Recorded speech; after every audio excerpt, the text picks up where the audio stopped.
Hello, my name is DC. I'll be giving match analysis for Valour versus Forge FC. Yeah, and before we even start, I'd just like to note, it really does hurt. Like, this is a very, very big stadium, but the turnout is so low. I wonder why. Maybe losing 5-0 at home could be the reason. Anyway, let's get into this. Alright, so this is a long ball that's played, right? And as we can see here, so it's played, it's in the air. As you can see here, 1, 2, 3 are looking at the ball. He's looking forward to make a run, but at this point it's all good because he still have enough time to track back, get there.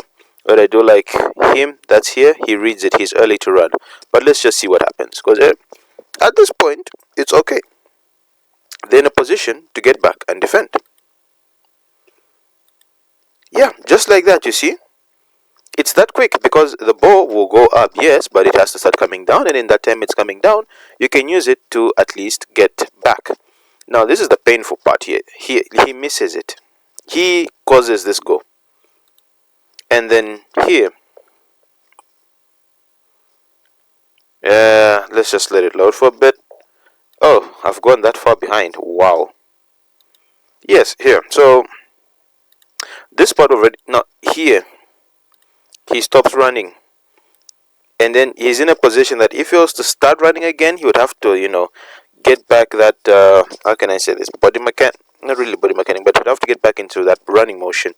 At this point, he should have just jogged forward slightly so that just in case his teammate misses it, he's there. But this is totally his fault because he turns his back while he's trying to hit the ball and then it leads to him missing it. I really wonder what happens there. And at this moment in time, his teammate, he stopped running so he can't cover for him. And then, yeah, it's a one-on-one with the keeper, and he actually does very well. Boom. That's a lovely goal. Because look at this. He's looking at the ball, and then he misses it. He doesn't fully. So it's that thing. He's moving back, and then he's trying to head it forward. So I think, but you know what? He should be getting that. He would have stood in front of the player and got that, but whatever he tried to do, it failed. And then his teammate stopped running, so he couldn't cover for him. He knows it's not his fault, and he scores. Better defending could have definitely prevented whatever happened there. Alright, so here we are. Let's head on to the second part. Alright, so let it just load a bit. It's buffering. Buffering. Alright, so here, reason why if you're going to pressure the ball, you have to make sure that you're in an angle you can attack it, or if you're going to attack, you have to make sure either you have support or you're at an angle that you know that you can at least force someone behind, because the way that he runs towards this ball here, the way that he runs here is terrible. It really is. Because look at how easy it is for the defender to get past him. Look at this. Wasted energy, and just like that, he's gone. Because the funny thing is, if we played here, he would have done better to just run here and then stand. It really would, because at that point, his momentum is still, and then this guy would probably just wait, maybe play it here, or just relax a bit on the ball. But no, because of him putting pressure in a very, very straightforward way, he does have the heart to run, but you have to know when to do it. You just don't do it carelessly, because look at how easy he gets past him. Because what was the point? Just like that. That's how easy. Like, if he went here, stood in front of him, he wouldn't have got past that easily. And because he gets past that easily, okay, I'm not gonna fault him for the reason this goal does happen. I'm not going to fault him, but he is a contributing factor. Because if he just stood there, maybe he doesn't do this little run and then plays it in front. Because sometimes when a defender gets one person, there's always this thing. He has to make a pass, he has to run, or he has to shoot. So you motivate him more. But if he just stood there, waited for him, he brings that out of the defender. Because most defenders aren't risk takers. They'll just play the simple ball probably to him. And at this point, they probably are always better. But otherwise, it's not his fault, but he is a contributing factor. But this, though, come on. There's already too much space. The player that's here, he's marking no one, should drop back, to be honest, just for the meanwhile, so that whoever's in position gets in their position. And then this part here. Alright, so he doesn't intercept the ball. That's cool. I mean, it is in a lot of space, and then, and then he continues his run. And then now, if you're going to leave this amount of space, you at least have to put, because he was the closest one here. I understand, because if you're this close, don't worry about the pass being played into him. Worry about getting the ball, because I don't know why. I don't know why people do this. And he was the closest. I wonder why he hasn't gone, because you might as well take that risk. Make sure it doesn't turn. If it means taking a foul, make the foul. And then this player here is unmarked, and then there is this very big gap that is forming. Let me not even say forming, that has formed. Alright. Boom, and then look at this. Takes a touch, drag, take a touch, drag. I mean, come on. What's the point of committing this many players to one person if you're not going to challenge for the ball? It's pointless. It really is pointless committing all these players just for none of them to try and pressure the ball. You're all trying to intercept the pass. Shout out to Cash, because he did mention this being part of modern football. People don't want to follow the ball. I mean, people don't want to pressure the ball. They just want to intercept passes. And they're forgotten about this guy that's here. He, I understand, has to worry about him. But remember this guy that I said could drop deeper? He's standing. He has not identified the player running past him into space. He has decided that he's also going to watch the ball that's here. Why? Why? And at this point, come on. And then look at that. They don't even, he can't even, and even after waiting to intercept the pass, he does not intercept the pass. And at this point, I mean, I understand him going. Yeah, because it's either you consider shot or you consider pass. And one thing you always want to do is force the defender, force an attacker to make them, you want them to take as many steps as possible, because if he stays, it means he has one-on-one shot with the goalkeeper, so make him take an extra step, which is trying to cross it, because if he tries to cross it, you assume that someone is going to be there to take care of it. But then again, the fact that he doesn't even bother to either cover the space or run with the defend or run with the person that's running towards goal is shocking. Then here he takes the ball. The defender, yeah, he does try his best. He really does. Goes for it. He thought it would be a flat ball, but it's slightly lifted. Goal. And there's nothing much you can do here, because yeah, he's four players watching the ball. No one decides to get it. Yeah, we've already announced that. But look at this. Not much you can do, because if he does, he's still like very open. He can run, take it. So it's just disorganization and terrible defending. And should I say very terrible? Not even terrible. Frustrating defending. All right. So here, number 28 has the ball under no pressure at all. He has this option. He has this option. Yeah, because at this point, they've covered this space well.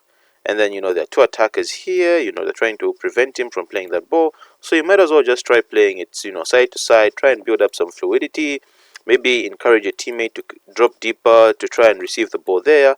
That type of thing. Then look at what he does. Number 28. Under no pressure at all, because he's setting up there.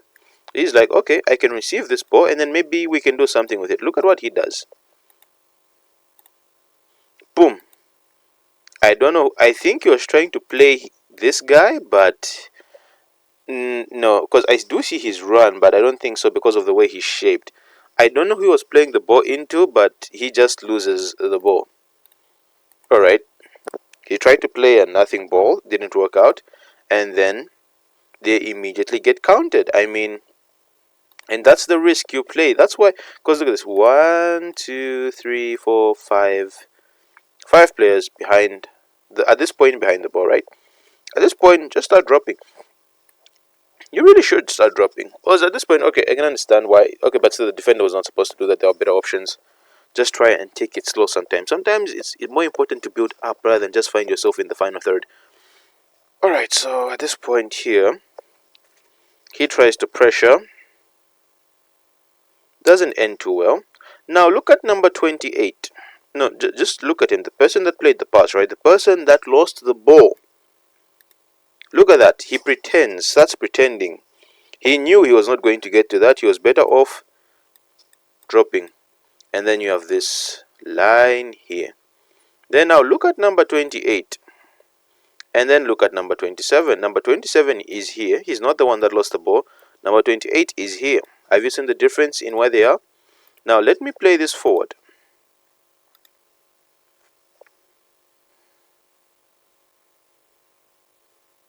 See, boys played there. Now look at, he's not even bothering. Look at number 27.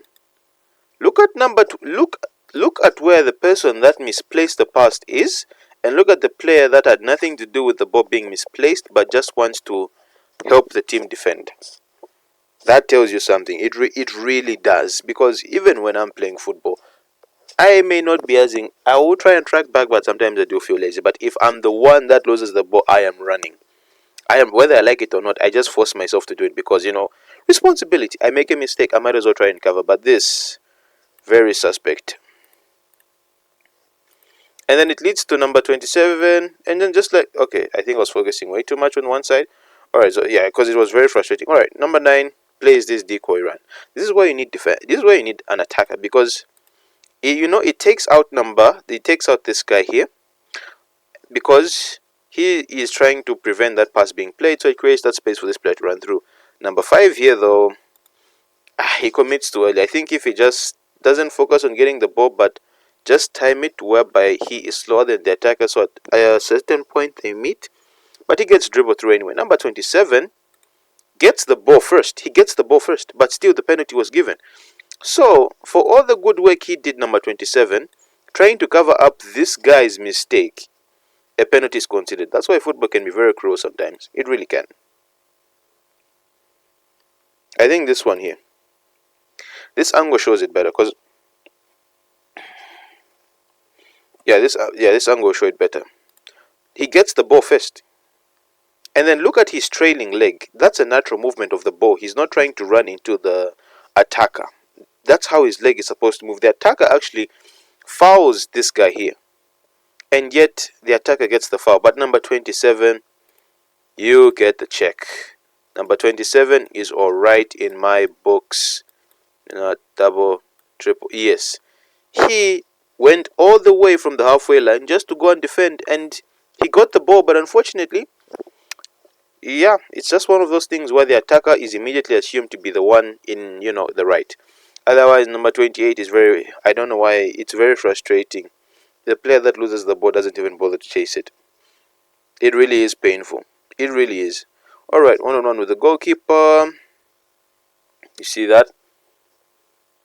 I think they should really exclude those, because in the 18-19 season, a rule was announced that one leg of the keeper should be on the line whenever a penalty is taken. Now, I think that limited the goalkeeper's abilities to, properly save penalties, especially for people like Bartes. If you know, you know. And then now this should also be banned, because it makes it difficult for the keeper to properly, set themselves to jump, because if you stop midway, I mean, if they're planning to jump, it really does confuse them. So I really think they should adjust this, because I understand a penalty is given for an attacking team that has been fouled in the box. And yeah, I understand they're supposed to score, but the likelihood of the attacker scoring is too high. It is too high, because almost like 90% of penalties are scored. Yeah, it's a goal, but penalty was not given. Number 28, wonder what's up with him. Alright, so somewhere here. Now this goal once again frustrated me, because what are you doing? You're not telling me you ran all this way just to stand. Even him. You're not telling me that you came to pressure up to this point and you're just standing. I understand he's open, but you might as well, because if he passes it here, there's 1, there's 2, and there's a third man here that can probably just prevent him from, moving forward. But instead, you come and you stand like you're watching a TV. Same thing, he's watching TV. That's very frustrating for me. Like, pressure the ball. It's simple. And he does, look at that. If he played that pass, he would have been in pressure. He's there, and he's there. But all of these guys here are watching TV, and what they do is they help him. Because since he's here and he's here, they give him this space to play the pass. They help him. If you're going to run all the way to pressure someone and stand, if you're going to run, make sure you get close to the player, not just stand. Because this goal is just given. It really is. That's clever. That's clever. It really is. And I find it funny how his hand is up and this guy was in front of the defender. He is all the way behind. And even at this point, the ball, he is behind. So why are you calling for offside? Why? What you can clearly what anyway? We've seen it. He's playing him onside, but yet he's calling for offside, which is funny. And then because those three that did not commit to, and then look at him. He's even walking. He doesn't care. He's walking. He could have pressured the ball, but he didn't, and now he's walking back. And now it's in a situation because they committed so many people forward. They were trying to get the ball. They didn't get it. They've left themselves exposed at the back. Number 5, you know what? At least he tries. He runs for it. 2-on-1 goal. And most of these goals come from a lack of commitment, of just marking people, just like following the play and stuff like that. Very, very sad. Alright, so here, boys played forward, because if you look at this, they're in a good position to defend this. They really are. They really are. Because, he's running in the middle, but number 13 can tighten up. Or he's actually in the best position, because when the ball is played, he can either decide to follow him or rush towards here to, cover this guy. Number 17 is coming back. And once again, pushing back, I can understand. But I can understand that he doesn't want to commit because there's a lot of space between him and the goal. So he might as well just protect the space and stuff. But I do feel he could just slightly alter the way this pass is played, because he gives him too much space and freedom. Because he does have someone that's running side to side by him that he can make that challenge, or just try and make that, try and prevent him. Now it's this. It really is this. Because if you look at it, how are you further away? Because he's the reason they score this. He fails to clear it. He could have gone in sliding, but he just stretches his leg. If he went in sliding, he probably gets to that ball. And then this on goal here, it's painful. It really is painful. It reminds me of David Alaba in the Champions League. That on goal he scored against Barcelona. It is painful. And I always wonder, because there are some players that have this ability to always clear the ball over the bar. I don't know how, but they always clear it over the bar. I don't know how, but they just manage to do it. Hopefully we get another angle, because this is it really is painful. Yeah, he knows, you can see by the way he's down, he gets up. This is not intentional. He actually does well to try and get it out, but because at this point they're just okay. He lets the ball get past him, and then this on goal, it's painful. It really is, because and there's nothing the keeper can do about it. There's nothing. There's nothing the keeper can genuinely do about it. It's one of those. Boom. Otherwise, come on. You're home, and you're losing like this. I just want to show you, because anyway, I'm waffling. 5-0 away. Come on, at least give your fans a performance. Let them have something to, cheer. 5-0, oof. And a lot of players were not caring by not tracking back, not trying to tackle, not doing any of those things. Really is painful. Otherwise, more terrible defending. Don't forget to like, share, and subscribe, and I'll see you in the next one.